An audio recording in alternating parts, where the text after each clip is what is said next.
Hello everybody in the vast Grian internet. Today we will be reading Home Finds Grian Chapter 1 by Dragons Are Cool on AO3. As a disclaimer, none of these works are my own. Please go and read the fanfictions by the original author. Do not steal in any way, shape, or form. Chapter 1 Alleyway Reunion. He couldn't have been flying over land longer than 10 minutes before the fatigue finally won. Faced with the prospect of a place to actually rest, he found following that tug he felt since he left was no longer enough to keep him moving. His landing could have been better. He tried to land on the rooftop to keep out of the way of any prying eyes while he rested. He missed. Crashing into the side of the next building over had not felt great, nor had sliding down the wall, bouncing off the trash bins, and flopping rather bonelessly into a puddle of questionable source. But finally being not in motion more than made up for it. So there he laid, catching his breath and waiting. The alley he landed in was wide and smelled of grease, hot garbage, and something sweet he couldn't pin down. Not the most pleasant combination, but the change from nothing but salt water was a welcome enough change for the moment.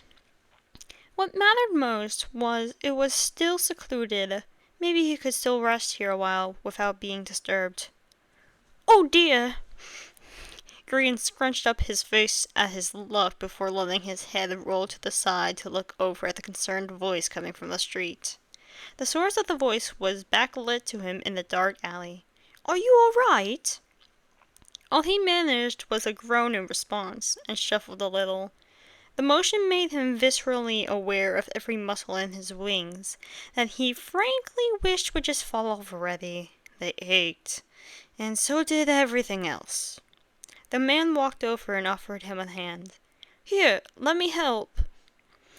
Grian accepted the hand to pull him upright, but swayed dangerously on his feet even so. It was as much from lack of use as it was discomfort. He'd not been allowed to use them much where he'd come from. "Oh dear, do you need a doctor?" The man didn't seem terribly bothered by needing to take his weight to keep him upright. "I'm sorry." Grian finally managed to get his words working. "Who are you?"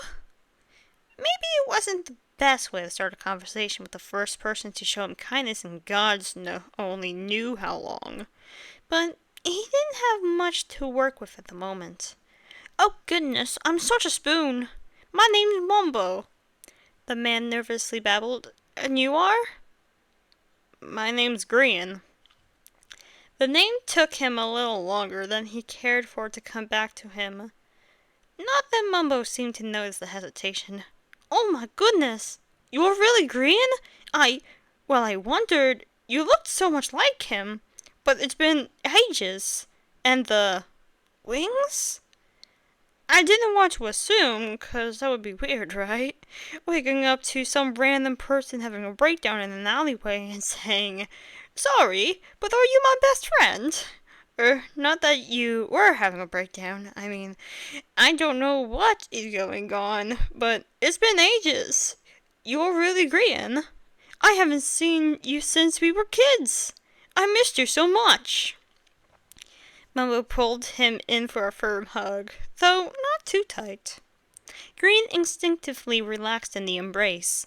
He couldn't remember before, and he'd eventually have to tell this supposed best friend of his that. But before the moment, he felt safe. Something about the mile-a-minute awkward rambling and gangly arms holding onto him was comforting, familiar in a way his mind couldn't consciously grasp. Mumbo took a step back to get a better look at him, still holding him up by the shoulders. Goodness, you're a mess. Sorry. No. It's alright. Where have you been all this time? How'd you end up here? Why do you have wings? Grian shied back at the question. He looked away, unable to handle the genuine mix of joy and concern being aimed his way. I don't remember. It was a simple half-lie. He didn't remember anything he felt up to talking about. Everything's all fuzzy. Even looking away as he was, he couldn't miss the way Mumbo's face fell. He leaned back a bit more, giving Grian as much space as he could without letting him fall. I must seem like a total spoon. Oh goodness, I'm so sorry. Mumbo fretted. Do you want my help? Or, I guess, any help? I could take you to someone else if that would be better, or call someone. But, of course, you're always welcome to stay with me a while. As long as you want, really. Or, at least, until you're back on your feet. I don't mind. Grian studied Mumbo as he rambled on. Even with his relatively and thankfully narrowed field of vision, it was clear as day to him that there was not a disingenuous bone in that man's body. So, on a whim, he decided, I think I'd like to stay with you, if that's all right.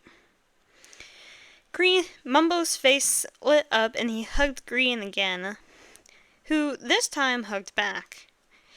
And this would come to be the best decision he've ever made. And that is the end of chapter 1.